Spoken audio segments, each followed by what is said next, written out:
Detik-detik menegangkan itu terjadi di sebuah apartemen mewah luar negeri. Seorang wanita, majikan TKI asal Indonesia, sudah berdiri di ujung balkon lantai 20, siap mengakhiri segalanya. Tapi justru di momen paling gelap itulah, seorang TKI dari Indonesia muncul dan melakukan hal yang tak semua orang berani lakukan. Ia menyelamatkan nyawa majikannya dari aksi bunuh diri. Kisah nyata penuh haru dan keberanian ini akan membuka mata kita semua. Bahwa pahlawan itu tidak selalu memakai seragam. Kadang, mereka datang dari kampung halaman, membawa hati yang tulus. Like jika kalian bangga jadi orang Indonesia, subscribe biar nggak ketinggalan kisah luar biasa lainnya. Dan tulis di kolom komentar, kalian nonton dari kota mana? Dari Sabang sampai Merauke, kita kumpul di sini.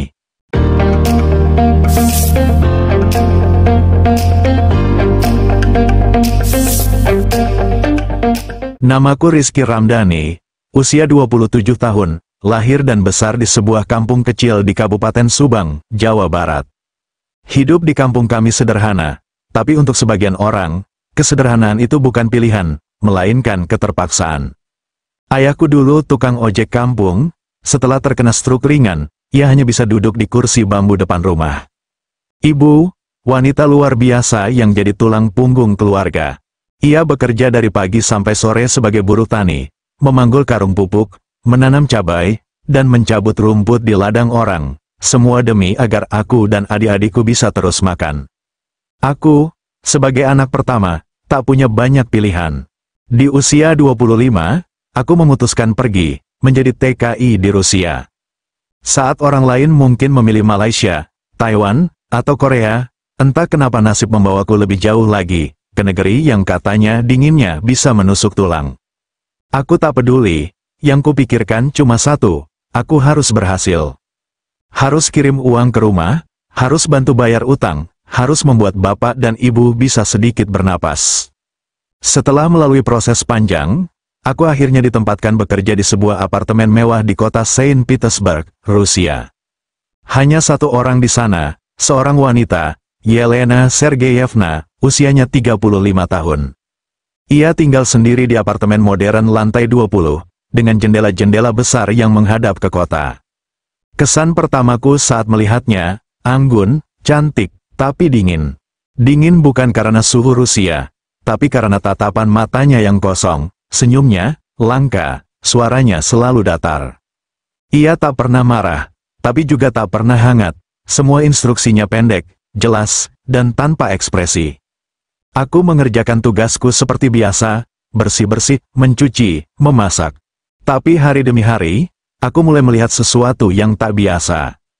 Kadang, Yelena berdiri lama di depan jendela, menatap jauh entah kemana. Kadang, ia tidak menyentuh makanannya sama sekali. Kadang, aku bisa mendengar suara isak tangis yang ditahannya saat malam. Ia tidak bercerita, tidak pernah, tapi tubuh dan wajahnya menyimpan beban berat yang tak terlihat. Aku mulai curiga, bahwa ia sedang menyimpan sesuatu dalam dirinya, sesuatu yang pelan-pelan menggerogoti hidupnya dari dalam. Tapi aku siapa? Hanya seorang TKI dari kampung, seorang pekerja rumah tangga yang bahkan tak bisa bicara bahasa Rusia dengan sempurna. Aku tidak berani bertanya, tidak berani masuk terlalu jauh ke dalam hidupnya. Sampai akhirnya, satu sore yang tak akan pernah kulupakan. Sore itu, langit mendung, angin dari luar jendela terasa lebih dingin dari biasanya. Aku baru kembali dari pasar, membawa bahan masakan. Saat membuka pintu apartemen, aku merasakan sesuatu yang ganjil. Sunyi, terlalu sunyi, dan di detik berikutnya, aku melihat pintu balkon terbuka lebar, tirai putih melambai-lambai. Jantungku berdegup keras, aku berjalan pelan. Dan saat itu aku melihat Yelena berdiri di tepi balkon, lantai 20, tubuhnya menghadap keluar, kedua tangannya gemetar. Dan di sanalah, semuanya berubah, hari-hari berlalu dengan sunyi di apartemen mewah itu. Aku mulai memahami rutinitas majikanku, Yelena Sergeyevna. Pagi-pagi ia selalu bangun tepat waktu, tapi ia jarang menyapa atau berbicara lebih dari satu atau dua kata. Kopi hitam selalu menjadi teman setianya. Namun aku tidak pernah melihat senyum kecil pun di bibirnya. Wajahnya terlihat anggun, tapi kosong, seperti ada beban berat yang terus menekan dadanya. Aku mencoba mengenalinya lebih jauh, meski bahasa Rusia yang kupahami masih terbatas. Suatu hari, saat aku membereskan ruang tamu, aku melihat sebuah bingkai foto terjatuh di bawah sofa. Foto itu memperlihatkan Yelena dan seorang pria muda berdiri berdampingan, tersenyum hangat. Di balik foto itu tertulis dengan tulisan tangan yang rapi namun bergetar, "Kau pergi terlalu cepat." Hatiku mencelos. Siapa pria itu? Apakah dia orang yang sangat berarti bagi Yelena? Aku tak berani bertanya, takut malah membuatnya semakin tertutup. Tapi aku tahu, kehilangan itu bukan hal yang mudah. Hari-hari berikutnya, aku mulai memperhatikan perubahan yang semakin nyata. Yelena sering duduk diam di sudut apartemen, menatap langit yang berawan di luar jendela besar. Kadang ia menggenggam erat pegangan balkon, seperti berusaha menahan sesuatu yang sangat besar. Makanannya seringkali tidak disentuh sama sekali. Aku mencoba membujuk dengan makanan kesukaannya, tapi ia hanya mengangguk tanpa nafsu. Suara televisi yang nyala pelan, seolah hanya menjadi latar untuk mengusir kesunyian. Tapi itu tak cukup, kesepian itu menempel erat pada dirinya. Suatu sore, saat aku sedang menyetrika di ruang laundry kecil, aku mendengar suara lirih dari ruang tamu. Aku menghentikan gerakanku dan mendengarkan dengan seksama. Suara itu adalah isak tangis, diselingi kalimat dalam bahasa Rusia yang aku tak sepenuhnya mengerti. Dengan hati-hati, aku mendekat ke pintu ruang tamu, berdiri di balik tembok, mencoba tidak membuatnya merasa terganggu. Di sana, aku melihat Yelena menangis sendirian, bahunya berguncang hebat.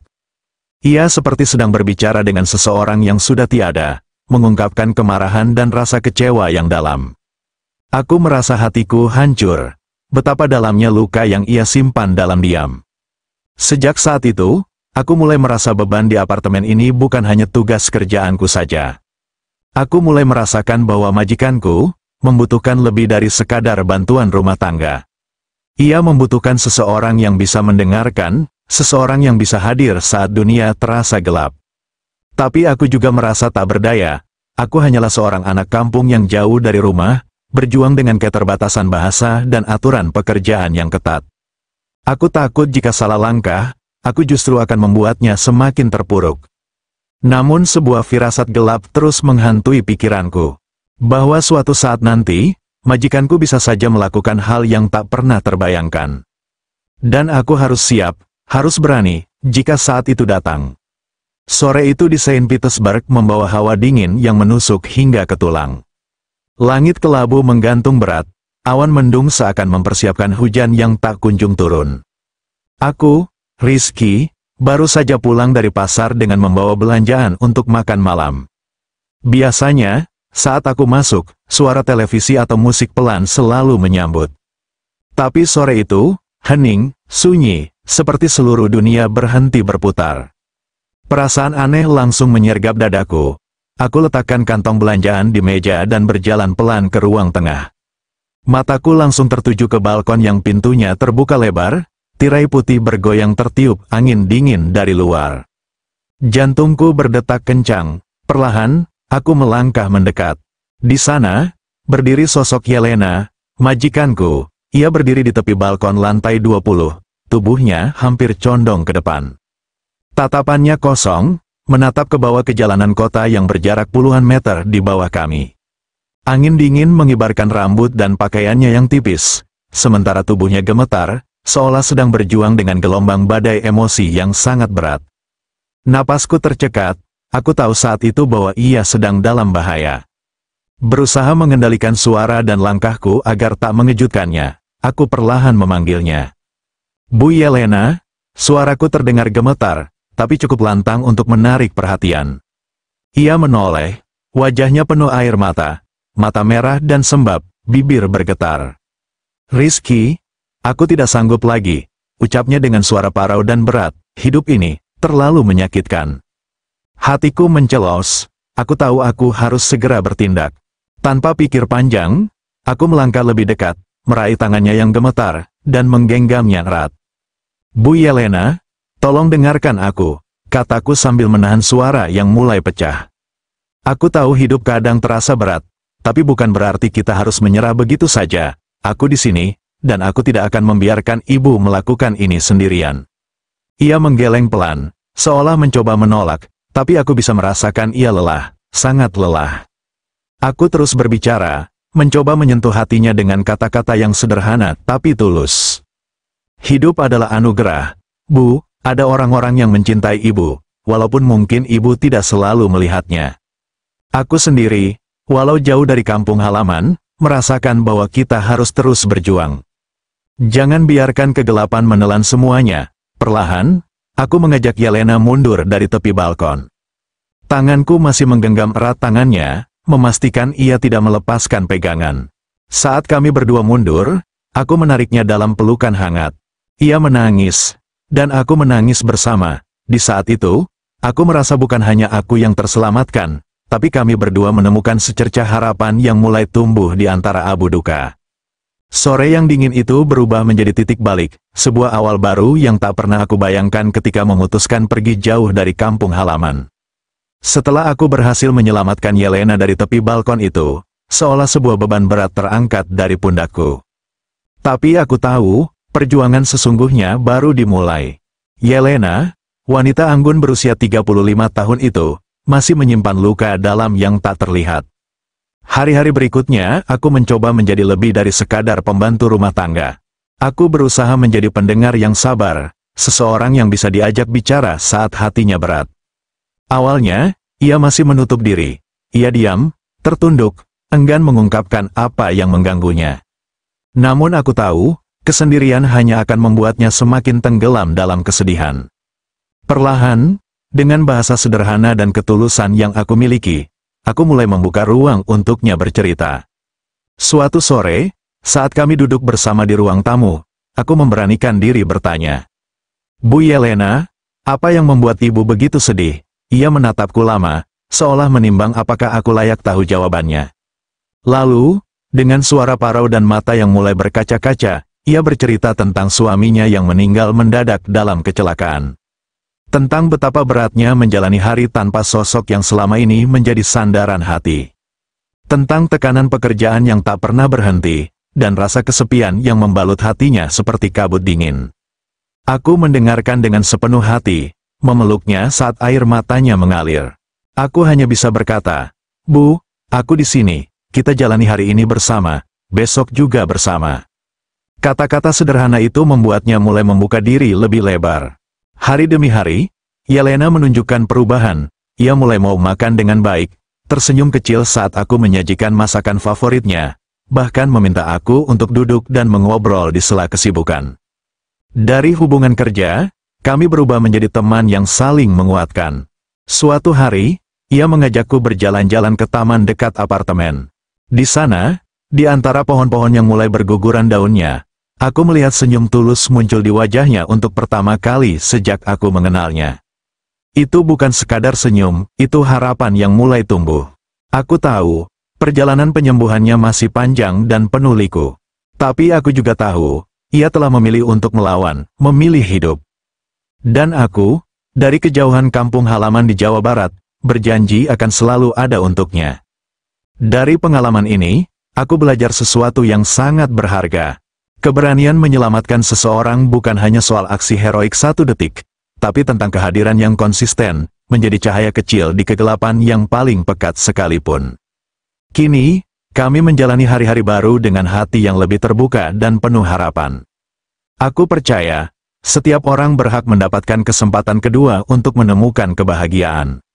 Dan aku merasa bangga, bahwa sebagai seorang TKI, aku bisa menjadi bagian dari kisah itu, sebuah kisah tentang keberanian, cinta, dan harapan. Kisah ini bukan sekadar cerita tentang aku, Rizky, seorang pemuda dari kampung kecil di Jawa Barat, atau tentang Yelena, majikanku di Rusia yang hampir menyerah pada hidup. Ini adalah kisah tentang kekuatan hati manusia dalam menghadapi kegelapan dan kesepian yang paling dalam. Tentang bagaimana satu tindakan sederhana, sebuah keberanian kecil, bisa menyelamatkan sebuah nyawa dan memberi harapan yang tak ternilai harganya. Di dunia yang seringkali terasa begitu keras dan individualistis, kita mudah terlupa bahwa di balik setiap wajah ada cerita, ada perjuangan yang tak terlihat. Mungkin seseorang yang kita temui setiap hari sedang berjuang melawan rasa sakit yang tak kita tahu. Dan kadang, yang mereka butuhkan bukan obat atau kata-kata yang muluk, tapi kehadiran sederhana, sebuah tangan yang merangkul, telinga yang mendengar tanpa menghakimi, dan hati yang peduli tanpa syarat. Aku bersyukur karena meski aku jauh dari kampung halaman, aku bisa menjadi bagian dari kisah harapan dan penyembuhan ini. Dari pengalaman ini aku belajar banyak tentang arti sebenarnya dari keberanian. Keberanian bukan hanya soal aksi besar yang terlihat orang banyak, tapi juga tentang keteguhan untuk hadir dan berjuang dalam hal-hal kecil yang sering terlupakan. Dan aku percaya, setiap manusia, tak peduli dari mana asalnya atau apa pekerjaannya, punya kekuatan untuk membawa perubahan. Sebelum kita benar-benar mengakhiri kisah ini, aku ingin menyampaikan beberapa pesan penting, terutama untuk kalian para TKI yang sedang berjuang di negeri orang.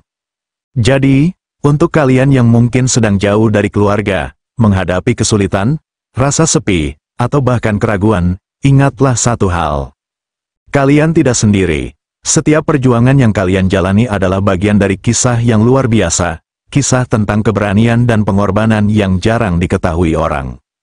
Aku sendiri, dari kampung kecil di Jawa Barat, tidak pernah menyangka bisa menghadapi pengalaman seperti ini. Tapi aku belajar, bahwa kebaikan dan kepedulian bisa melintasi jarak dan bahasa. Tidak ada hal yang terlalu kecil ketika kita berusaha untuk peduli dan membantu sesama.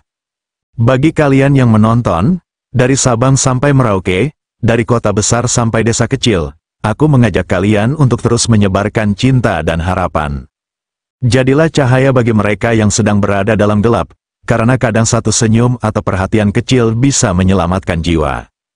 Terima kasih sudah menemani aku dalam cerita ini. Jangan lupa untuk terus dukung channel ini dengan like, subscribe, dan share cerita ini ke orang-orang yang kalian cintai. Tulis juga di kolom komentar, dari kota mana kalian menonton, dan ceritakan pengalaman atau pesan kalian. Bersama, kita bisa membuat dunia menjadi tempat yang lebih baik. Satu kisah inspiratif dalam satu waktu. Sampai jumpa di cerita selanjutnya. Tetap kuat, tetap berani, dan selalu peduli.